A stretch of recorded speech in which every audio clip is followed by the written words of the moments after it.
you can't just wake up one day and you're just like, hey, I'm an amazing husband, father, business. It just doesn't work like that. It's an addition through subtraction. What can I subtract from my life that no longer serves me or, gives time in the areas that I say are a priority to me? Real business owner. Whatever your situation is currently is not your forever situation. That's really what real business owners is, man. Like, we don't care where you come from, where are you going?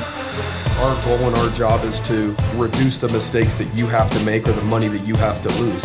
You want to be an entrepreneur, you want to be successful, don't give up. You learn, adjust, and continue to move forward. Welcome back to the Real Business Owners Podcast with myself, Trevor Cowley. Today we have River Skinner on the show, Vice President of G3 Solar. Yep. You've been in the game, knocking doors for a hot minute, teaching people how to knock doors. Yep. That's one of the reasons why I wanted to have you on the show, right? Like leading people, managing people, you're inside of the organization, helping structure and build a business, right? And that's like one of the hardest things in the world to do. First off, my curiosity was, there's a lot of different solar companies, right? They're a dime a dozen right now, right? It's kind of like the hot thing, there's a lot of money in it, which makes it cool, makes it sexy, makes it attractive for people to want to, be in solar or start a solar company, right? Yep. What makes G3 Solar different, and what attracted you to that organization versus, the 100 other ones or thousands of other ones that are out there right now? Well, we just transitioned over to G3 about a year ago yesterday, and in fact. And the biggest thing that attracted me to G3 was I've known the owner for 10 years. Gotcha. So I've known the owner for a long time. His name's Tyrell Gray. Tyrell's an awesome dude. And knowing him for a long period of time, I've known that he has a lot of integrity. They've been installing solar for a long period of time, but I just believed that the owners of the company, they wanted to do things right. They have integrity. But the main thing is I see with most solar companies is they're not true, or let's put it this way, they're not real business owners. Yeah. They're just, they're sales guys. Yeah. And they run their business off like the top line revenue. Yeah. And I've seen it kind of put a lot of companies into a bad position because they spend like crazy. Yeah. And they don't know the financials well enough. And so I really liked G3 because I could trust that they knew the financial side of things really, really well. They had a business background as opposed to a sales background. Yeah. Our group had a sales background, so we can come and sell. You make sure we don't get over our skis. Yeah. All while leading us with integrity and making sure we're doing it the right way. Yeah. We talked about that prior to hopping on. How just because you're great at sales or you're great at one thing doesn't mean you're going to be great at everything, right? Yeah. Like that's cool that, you can knock a door and make sales and bring in revenue, but there's far more to an actual business than just revenue. Oh yeah. And I think that that's what really slaps new entrepreneurs in the face. They're like, oh, there's this notification or this, or how do I do my bookkeeping or my taxes or the payroll, and structure it to like, how much do I save for actual taxes, right? Yeah. So it's cool when money's coming in and people, want to get that dopamine hit, start living that lifestyle because they, worked hard and they went and started a business. So then they go spend like they're a successful entrepreneur in year 1, year 2, and get themselves into trouble, right? Yep. So why you? Why did they pick you, right? Out of all the other people that they could have picked to be vice president of sales, like what do you think attracted them to you? Like, well, their kind of model prior to us coming on was they were just an installer. So they were just an installer. They'd hire these fulfillment. They'd hire these sales groups called dealers, and their experience was, I think a lot of people's experience is, you get a sales group, you do one thing to say, hey, I have a boundary here. We're not going to do this. This doesn't make sense on the business side. Then they just leave and go find another group. And so sales were super inconsistent for them. They'd get a big group, they'd drop off, get a big group, drop off. What made our group different when we were kind of looking at going over to G3 was we didn't want to be a dealer. We wanted to come and be a direct sales program, meaning that we are G3. We represent G3. We are G3. We're going to be a direct program, not a separate entity. Gotcha. And we're going to grow this thing internally. And so all of our systems all the sales systems are ran through G3. They're not ran through a different entity. And it's like not a separate thing. It's like our sales group is married to G3. Yeah. If that makes sense. Yeah, no, it makes sense. It's basically you do the selling and you do the fulfilling, and all the buck stops there, right? Yep. Versus somebody that knocks on your door and says, hey, I can sell you Dish Network or DirecTV or whatever you want, like or yes, you want Verizon, you want AT&T, you want that, it's AT&T. like that's what I have. Yeah, I have AT&T, but that's just because I live out in Virgin. They, I think the thing that really attracted us together was we knew that they could install, we knew that they had a good financial backing, but they also saw that like, hey, this is a model that we could have consistent sales. We can rely on saying, hey, we can model out the sales. We know how, we know what to predict and what to prepare for. It's controlling it. Yeah, exactly. Right? Because you said there was inconsistencies. Yep. And it's tough to rely on a third party to build your business, right? And so if they were fulfillment and that is their business, they're relying on third party, in other words, salespeople to do their job, give them enough deals to where they can actually build and grow a real business versus feast or famine. 1 month's a great month and you're overloaded, and the next month it's slow and you've got people that you've got to pay, right? And so you need consistency in that regard, right? Yeah, absolutely. So what's the hardest part for you in your position doing what you do? Is it the competition of so many other people out there recruiting, trying to incentivize, dangle the carrot to salespeople? Like, as you being an individual leading the charge in the sales division, what's the hurdle that you face most often? I think it's a balance of being patient and aggressive. Okay. Like, I think the way that we run things, I feel like we do it a lot different than other solar companies. We're not trying to recruit by the droves of all these different solar companies and try to like steal all these other reps and managers from people so we can grow. Our model is like, we want you to, if you work with us, we want you to follow our systems because we know our systems and processes work. Yeah. And so we grow leaders from within the organization. We're not looking to recruit externally and bring them in inside. And so the patience part of it is waiting for leaders to be ready so that we can grow. Because I've found that when I have someone who's a good salesperson, they get started, I get really excited. I'm like, oh, John, he's crushing it. He's going to do awesome. Let's send him out automatically. Let's go.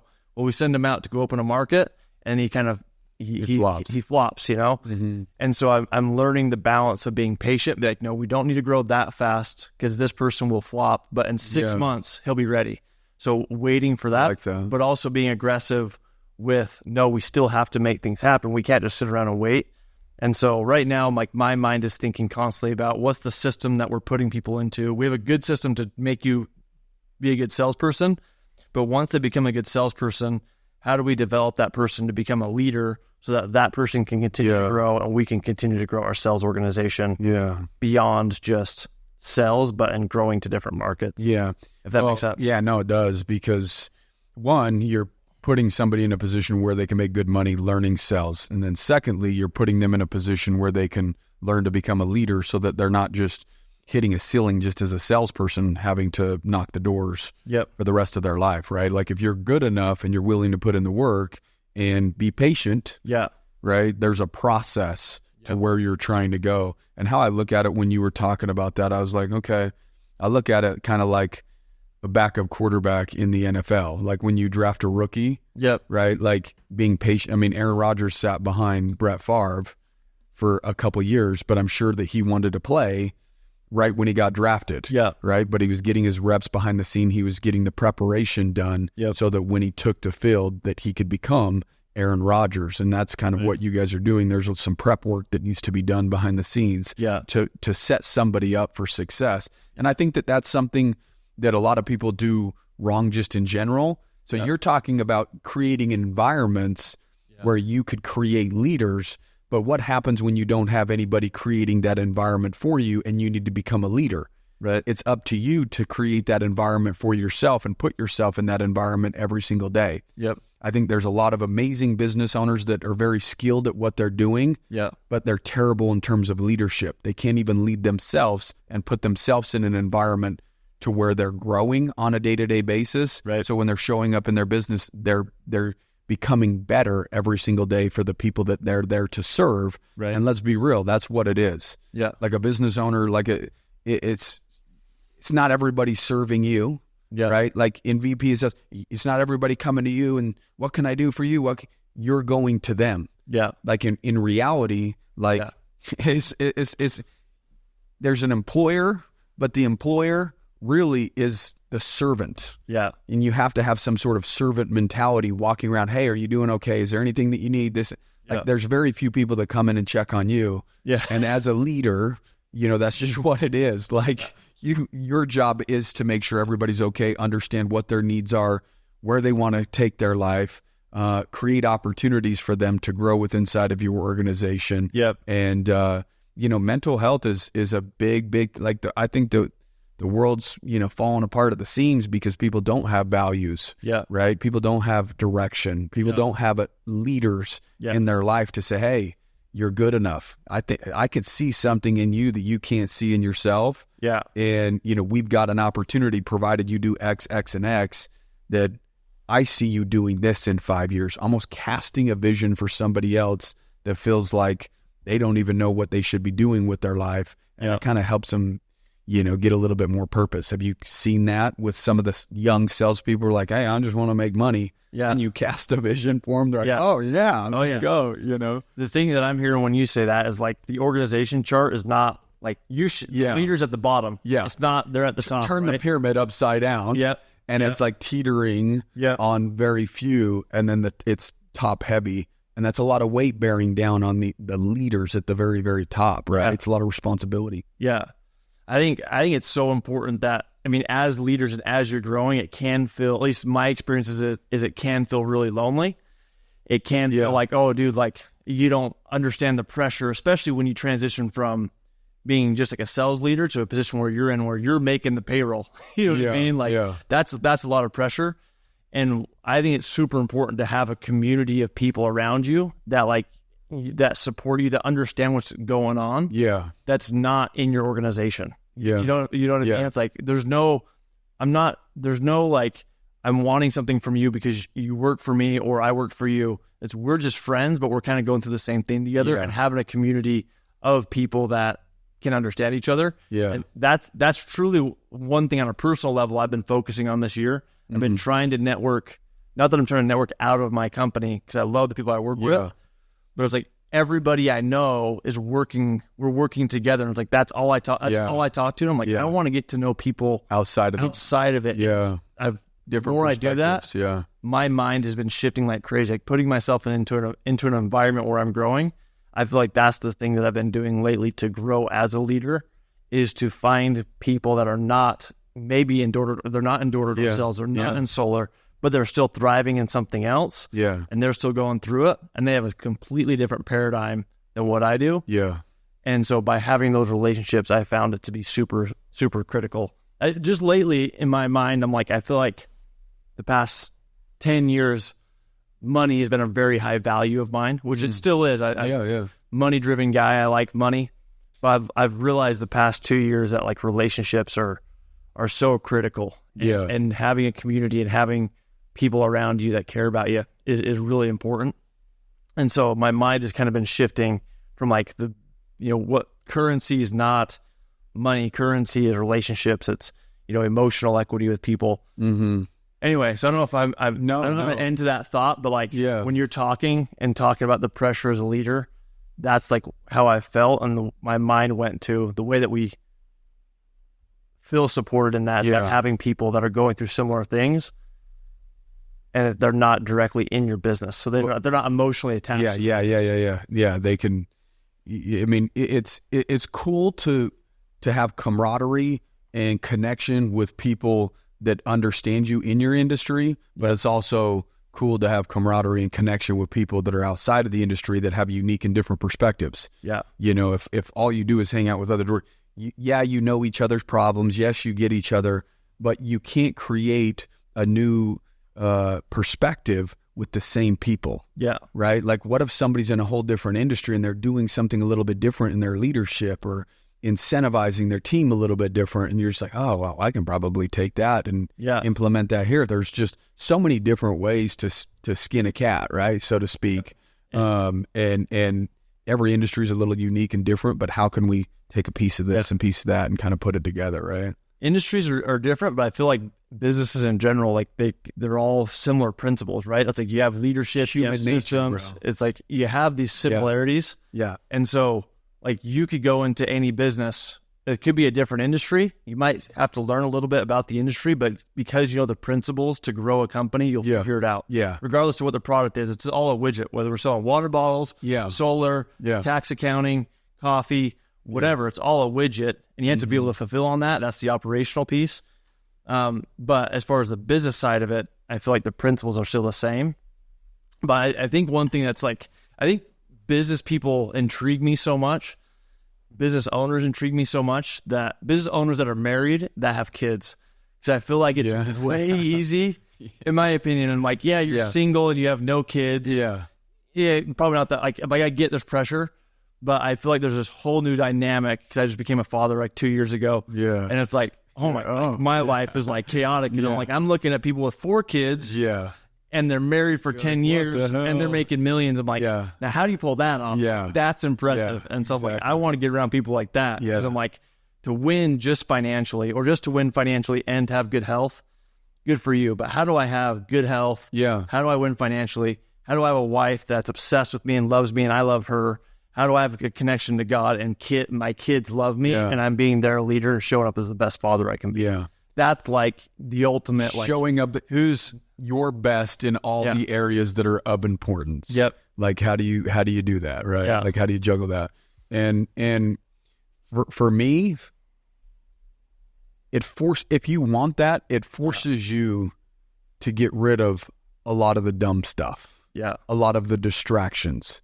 It takes living a very intentional life. It has to be designed. It's impossible to hit a home run here, and here without designing it and having a lot of intention about the way you go about your life. It's impossible. You can't just wake up one day and just like, hey, I'm an amazing husband, father, business. I like money's good. Hey, like it just doesn't work like that. Like it's an addition through subtraction. What can I subtract from my life that no longer serves me or, gives time in the areas that I say are a priority to me? Because a lot of people will say, my family's a priority. Business is a priority. This, but then, if you check the stats, it's a lot different in terms of how they show up in reality, right? Just because you're at the office doesn't mean that you're actually moving the needle. You can still scroll through social media for 6 hours a day on your cell phone, right? So just because you're in the right environment doesn't mean that you're actually being productive.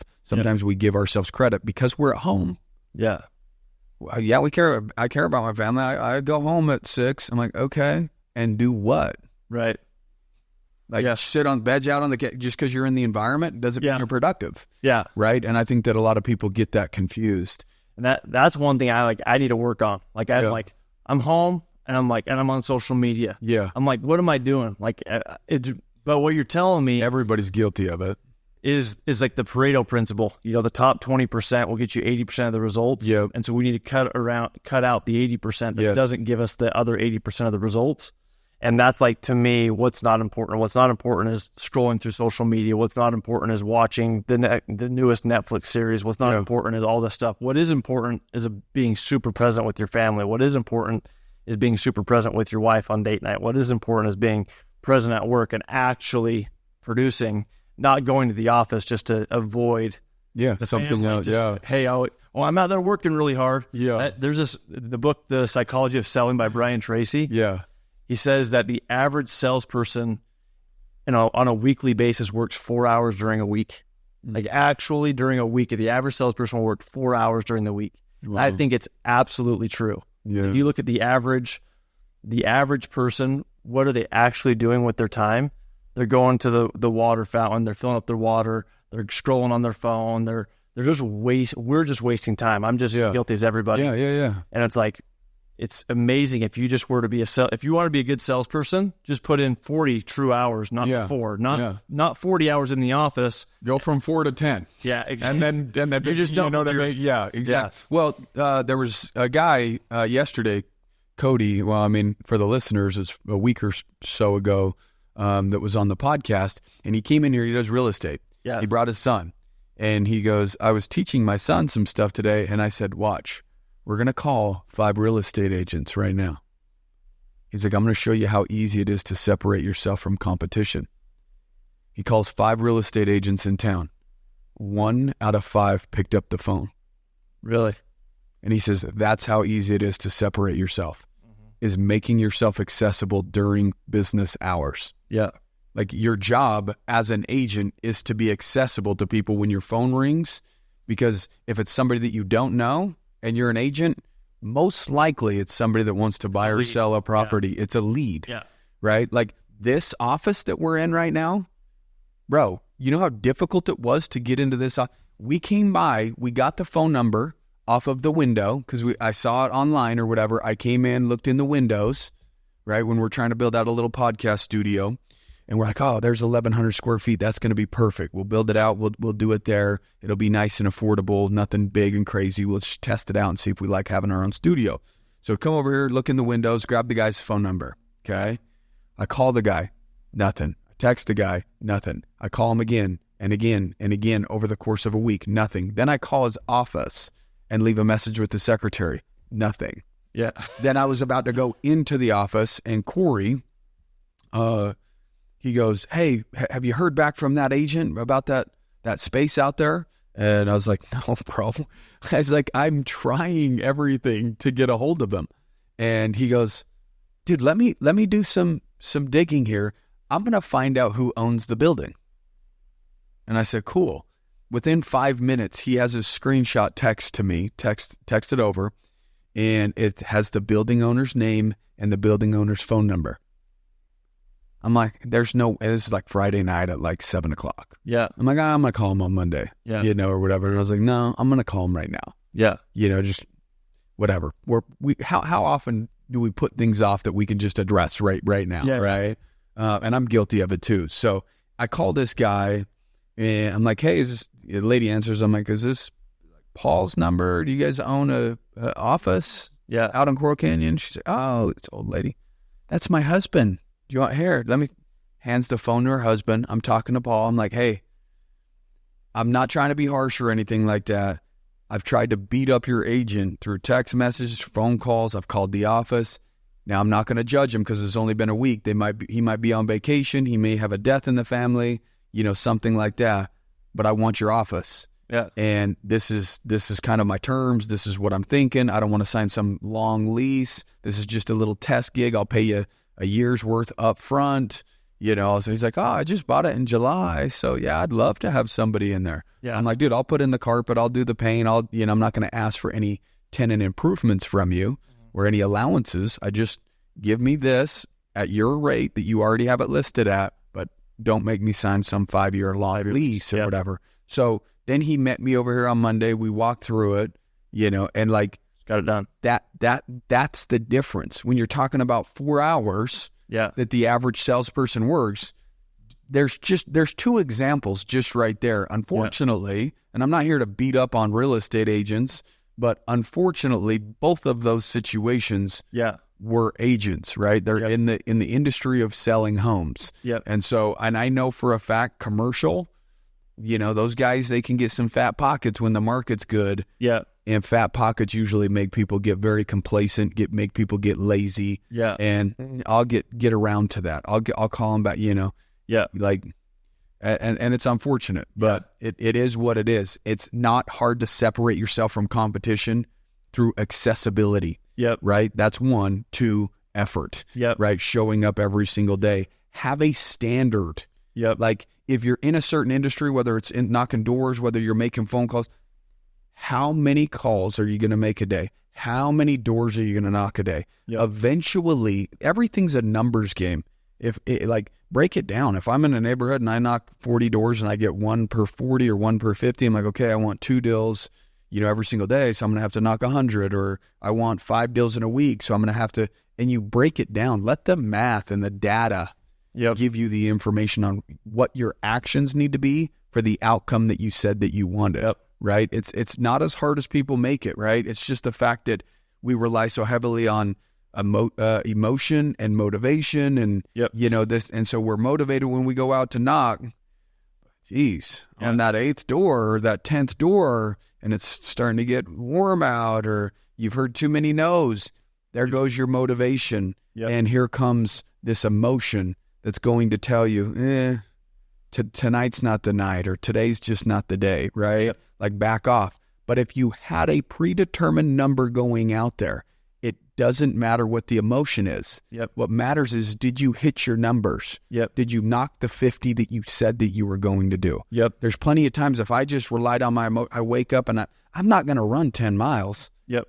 Probably 5 days out of the week if I just relied on my emotion and how I'm feeling when I wake up. Yep. But it's already predetermined. Yep. And predetermined actions equal results, right? And that's the game right there in any sales industry, because it's all about output. Yeah. More context. Yeah, dude, it's a contact sport. You know what I mean? I think first thing on people getting back to you. Yeah. What made me think of what I thought of when you said that was, always ask a busy man to get something done. Like if you ask someone who's busy to get something done, it'll get done. Yeah. Because there's a thing I like to teach our people is the concept of closing circuits. Yeah. Whenever we have a to-do item, right? Hey, I need to call the real estate agent. I'll do that Monday. When you think that, you open up a circuit in your brain. And when you open up a circuit, a to-do list, I need to do laundry, I need to do this, that's taking energy from your mind until that task is completed. And so I've noticed with successful people, they open and close circuits so fast. I need to call this person, boom, call them. I need to do this, call them. And it's like you meet people that aren't successful, their life's always chaotic, their house is a mess, their car's a mess, their car's always breaking down, their health is not in check. And it's like they have all these to-do lists because they have all these open circuits that's draining their energy, and that's why they're so tired. Where people that are successful, like you, just beating you today, you're fired up. You got a lot of energy. And it's like it's because they have habits of, I'm just going to get this done now. Get this done now. I'm going to get this done now. As they're actually doing more, but they're not drained because they don't have all these things weighing them down. If that makes sense. No, it makes complete sense. But it's like a circuit breaker, right? You're overloading your mental circuits because you're not closing out tasks. How many files do you have open in your brain? And how many files can your brain handle before it needs to be filed away? Boom, boom, boom, boom. Circuits. Yeah, dude, I never heard it put that way, and I really like that.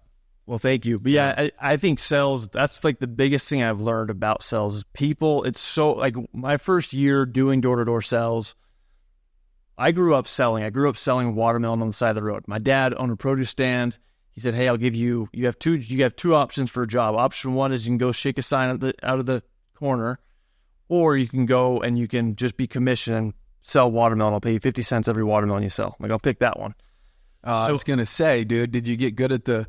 No, I wasn't that guy. I love going to the bigger cities though when you see those signs, dude. They're like doing all sort and behind the back with the signs and shit. It's actually really impressive. It is impressive. I'm like, holy cow! Hopefully these guys are making six figures with that skill, but I highly doubt it. Yeah, I don't think so. But yeah, so I chose the watermelon, and so I thought I was the king of sales. Like I was like 13 to 18. I'm like, no one could sell more watermelon than me. You have a sales problem, I can fix it. Yeah. So I had all this confidence and cockiness of like I'm the greatest salesman on earth. Well, I go to sell Dish Network and, door to door, and I just get my face kicked in. I actually was decent at selling, but when someone rejected me, I wasn't used to that because people were already in the fruit stand. Yeah. It wasn't really cold contacting. Yeah. And so I wasn't used to the emotional, the brutal, brunt. F you, door slam. Yeah. And so I would just crumble. And so what I've learned over the past 10 years of door-to-door is you can't consult your emotions. Like you can't consult your story because if you get told no, you're going to get a story in your head. You're going to get, if someone tells you to F off or you get a door slammed in your face or whatever, you get rejected over and over again, the story will become the market isn't good. Maybe it's I suck. The market isn't good. This neighborhood sucks. This isn't the right area for me to be. I need to switch from being a real estate agent to I should be a mortgage guy. I should switch to insurance. I should switch to door to door. It's always something else. It's that never what I'm doing is the right thing. Yeah. Because your story's telling you something. Yeah. Where if you actually were to be a data driven person, you would realize what you're saying. It's like, no, if I talk to 50 people and I get one, then I should expect 49 people to tell me no, F you, door slam to my face. Yeah. No, thank you, whatever. So I should expect the no 49 times. And if I can go into a day, if I'm a salesperson, knowing, hey, I'm going to get told, if I want to get 2 sales in your example, I'm going to get 98 no's today. Mm-hmm. cool, I already know that. That's like to be expected. And so that's something I try to tell myself when I'm out getting told no, whatever. It's like F off, whatever, something happens. I'm like, yeah, to be expected. And I try to keep my emotions. It used to be like I'd go from a 1, super depressed, sad, to a 10. I'm like, I'm the king of the world. I'm the best. Got told no again, down to 1. Now I just try to keep myself between a 4 and a 6. It's like, you told me yes, I sell 3 today or whatever. I'm not going to allow myself to get above a 6. I'm not going to get super jacked up. And if I get told no and I bagel, I get 0 sales today. That's okay, to be expected. But I always trust Sinaloa, which is safety in numbers, law of averages. I know, I might have got told no 100 times today out of the 100 people. Statistically, I should have got told yes twice. So if I knock 100 tomorrow, I'm probably going to get 4. Just because that's the way that the numbers work. So safety numbers, law of averages. You just have to put in the front end work. It's all about the top of the funnel and knowing, hey, how many people am I contacting? How many am I, all the conversion ratios depending on your industry. But then I do think it's a numbers game, but I think it's also a skills game. You know what I mean? No, it is. It is. Steph Curry's shooting threes. It's just a numbers game. He just keep on throwing threes, and he wouldn't be focusing on his form and technique.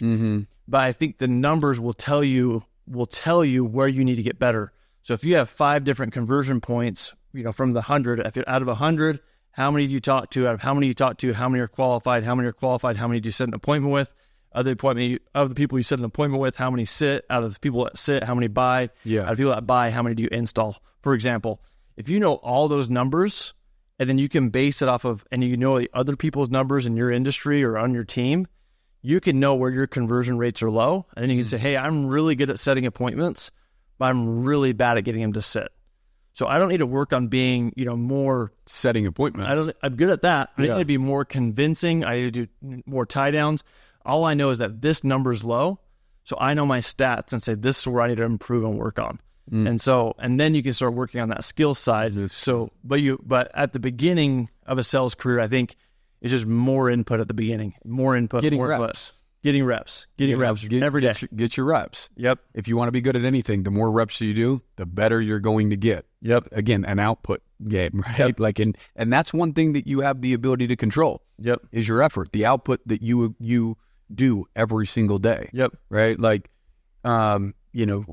Running sales teams, let's say it's and I'm saying for us in our organizations, and we grew up in sales, me and Kels. So that's something that we're very familiar with. It was, hey, X amount of dials, we knew dollar per lead, right? Like if you have X amount of leads, you should produce X amount of revenue out of those leads. And if you dial X amount, then you should have X amount of result, like getting very granular with it, right? And there's some salespeople, it's Tuesday or Wednesday and it's a slow week. Yep. And it's like, hey, it's a law of averages. Yep. Sometimes all the numbers, all the results show up on Friday. Yep. The week isn't over yet. Yep. Right. And so we're like constantly reminding them, if you're doing what you should be doing, unfortunately, it doesn't show up exactly when you want to every single day perfectly, like you talked about. Right. 100 doors, 2 sales, 100 doors, 2 sales, 100. You may knock 300 doors and have no sales. Right. But then that next 100, again, the law of averages kicks in, right? Yep. Just like the law of gravity. If you jump out of a damn tree, it's going to kick in. Yeah. It's going to happen. It's just inevitable. There's inevitabilities that are going to happen. If I eat like shit for the next year, what's the inevitable? Yep. I'm probably going to look like shit and I'm going to feel like shit. Yep. That's just, it is what, and again, I may be able to eat like shit and feel okay for that first week or first, again, there's certain things, but again, we've got to look at a picture more broad, not just day by day by day. We can't get so into the day that we forget about what we're really trying to accomplish over the long haul. Right. Yeah. I think the thing that I'm thinking about while doing that is it's really hard to think broad picture when you're financially broke. It's really hard. You know what I mean? Yeah. When you got bills due. Yeah. I can't afford to zero this week because next week I got my mortgage. Yeah. And so I just think it's really important I try to teach this to our salespeople all the time.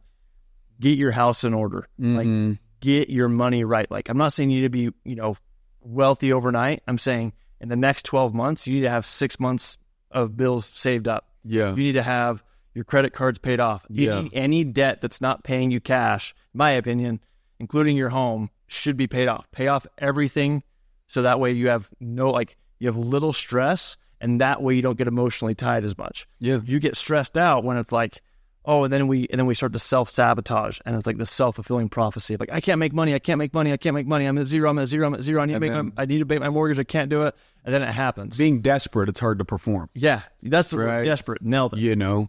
And so like people understand when other people are desperate and it doesn't feel good. Yeah. Like when you're kind of overbearing and there's the stress that you're putting on, you're not going to be able to ease somebody and make them feel comfortable in doing a transaction with you when you're desperate, right? There's a frequency thing when two people are together that's absolute real, right? So if you're taking care of your home, right, you've got money saved up, and you're just going out there focusing on doing what you need to do, knocking X amount of doors, showing up in a certain way with a certain attitude at a certain energy and vibrating at a certain frequency. Yeah. You're like, why can one rep knock 100 doors and get 5 sales and one knock 100 and get 0, and their averages look completely different, but yet they're doing the exact same thing. Same area. Right? It's how you... Same products. Yes, everything, right? Like we used to say that. I'm like, look, dude, you guys all have the same leads. You sit in the same room. It's air conditioned at the same temperature. Your chairs are the exact same color. You operate out of the same CRM.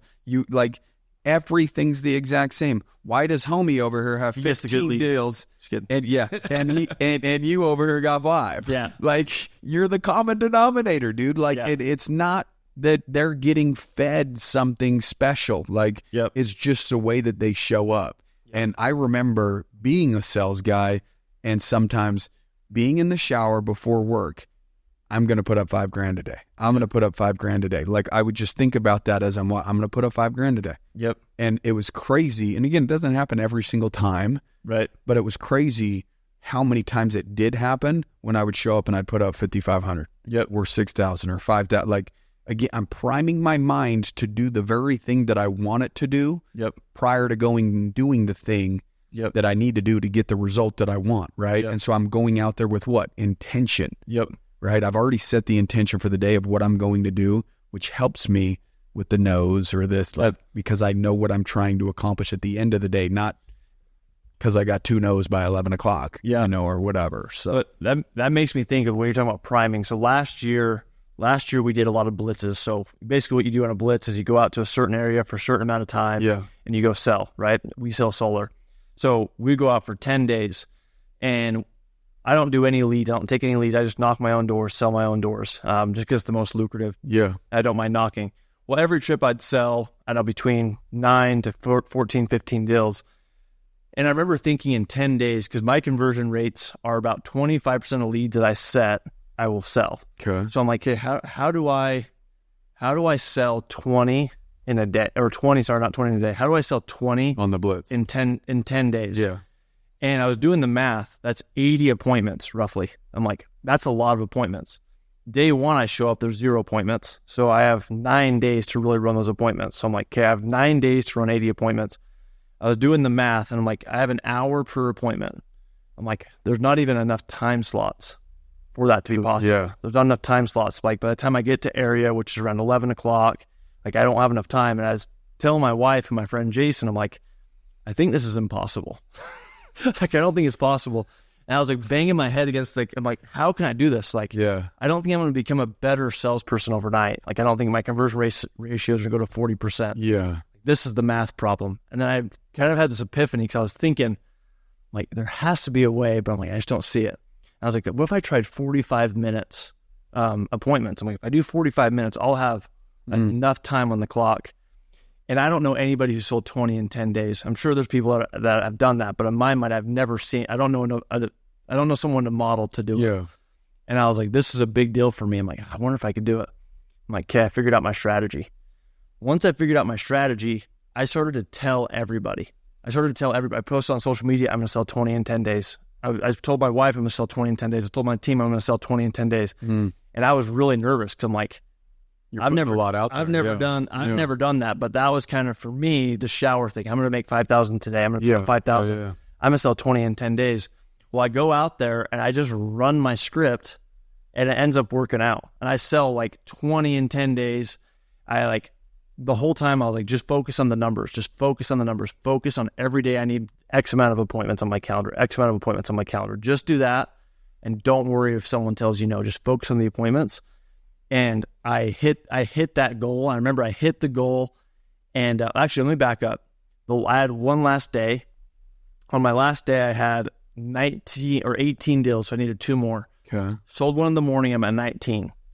And then I have 7, 8 more appointments left. I'm like, I got this in the bag. Not a problem. Like, just statistically, I'm going to probably sell 2 or 3 more. Cockiness started coming. Oh, yeah.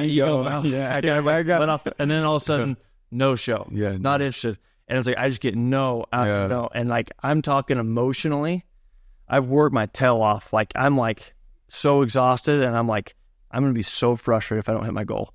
And I'm red in the face, pissed. And now when I'm interacting with customers, I'm desperate. And I was just and I got told no and no and no. And I'm like, dude, I'm not going to hit this thing. Yeah.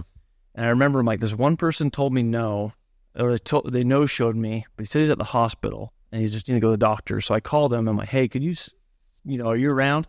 And he's like, yeah. So I go sit down with him. I remember before walking in, I told myself, before you go into this river, don't care if he buys or not. And all I want you to do is focus on your breath.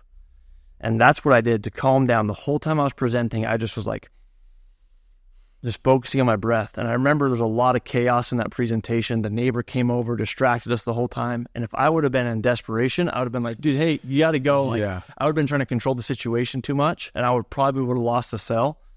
But I was able to slow down, calm my breath down, and just be completely present during that moment and not care if they bought or not, but just gave it my all. And they ended up buying. And I remember when I closed that 20th deal, which isn't a big deal to most people, but to me, it was that was cool. Yeah. It was something I was proud of. I was more proud of myself to get my emotions back under control, to go to being detached again, because that's what I believe you have to be a great salesperson, is detached, highly intentional, low attachment. Yeah. And I was able to accomplish my target. And that was super cool for me. But it's the story for me was, you have to know the strategy. Yep. You have to put your put your balls on the line and just put it out there. You do. And you have to say it over and over and just convince yourself that you can do it.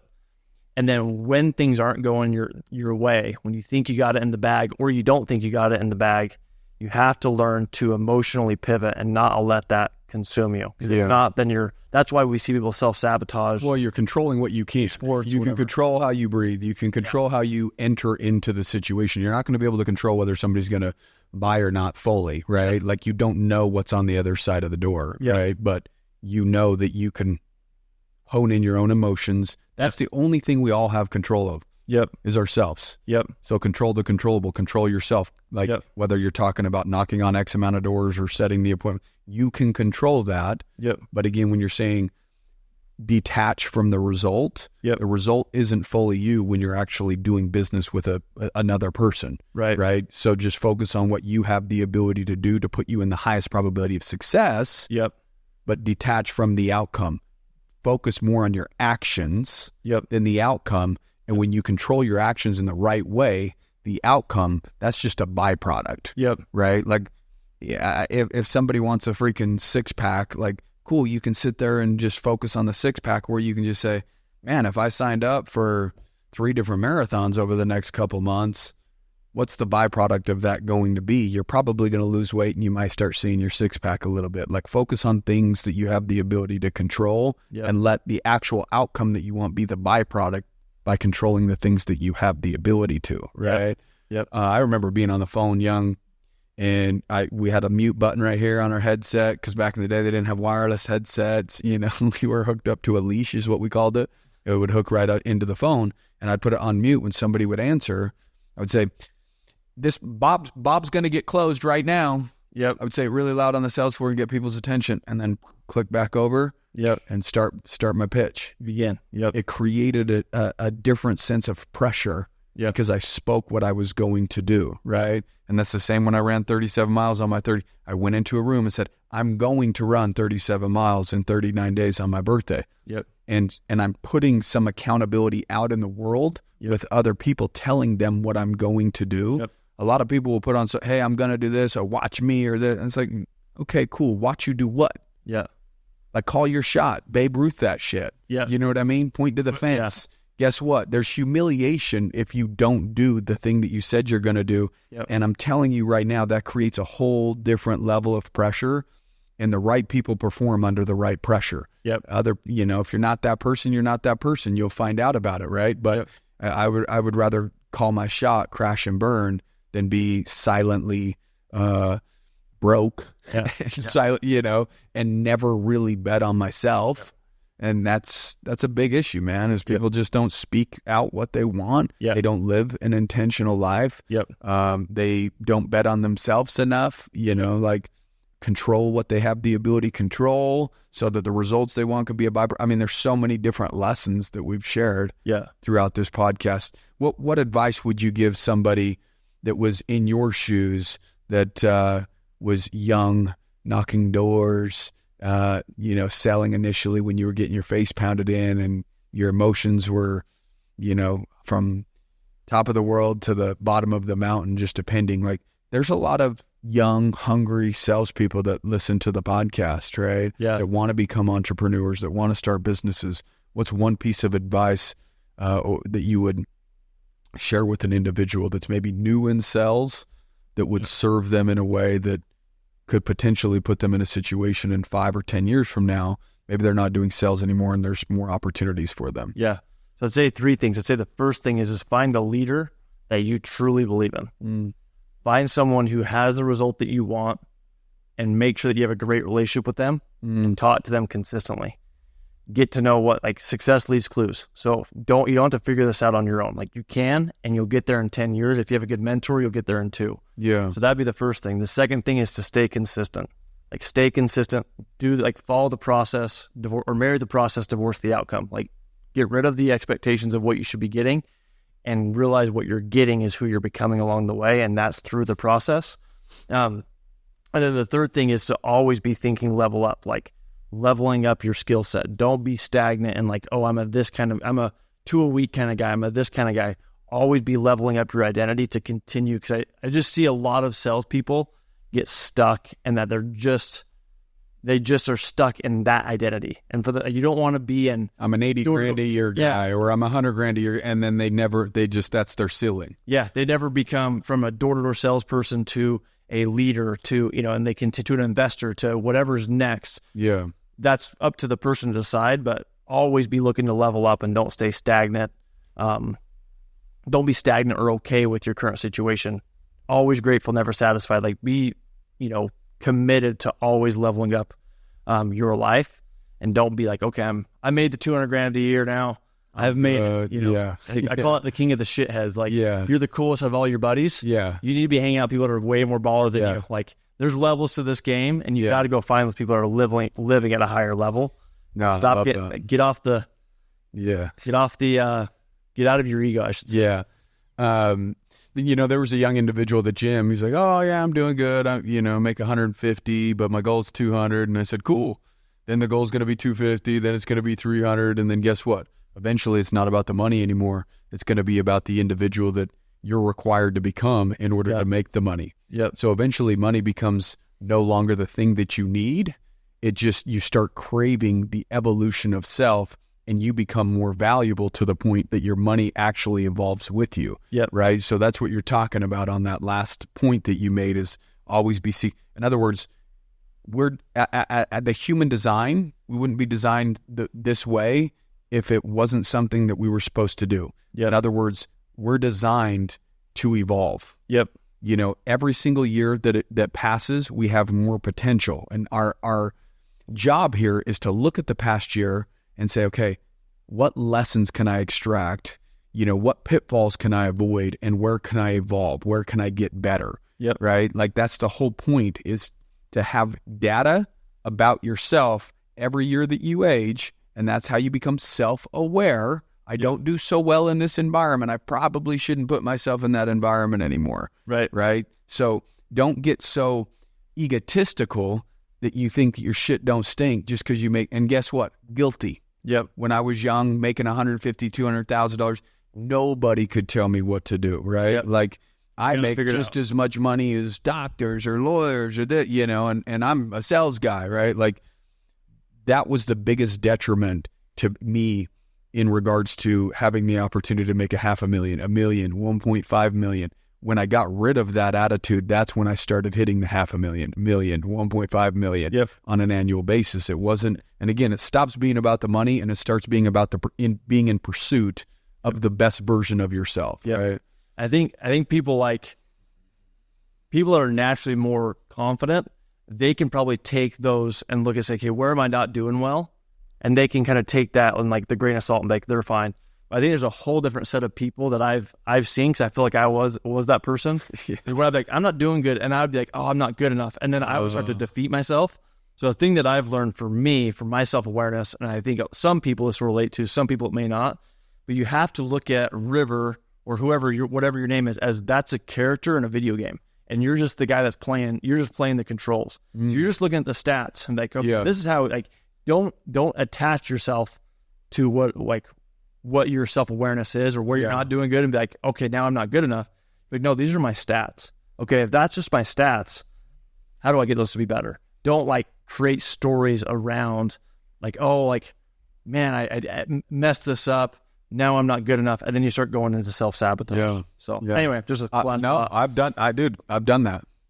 Yeah. Like I've had the thoughts of, all I am is an individual that's in here in my mind. Yeah. Playing this game. This is my avatar. Yep, exactly. Out in this game, this world, this life. Plain sight. Right? Like, yeah, exactly. Like I have the ability to control this. Yeah. Like sometimes when I'm out running, I'm in my head and my body's beneath me just doing this. Yep. I can create separation from what I'm thinking and detach my mind from my body, because my mind will be, okay, go, go, go. But my body's like, I'm tired. It hurts. It's painful.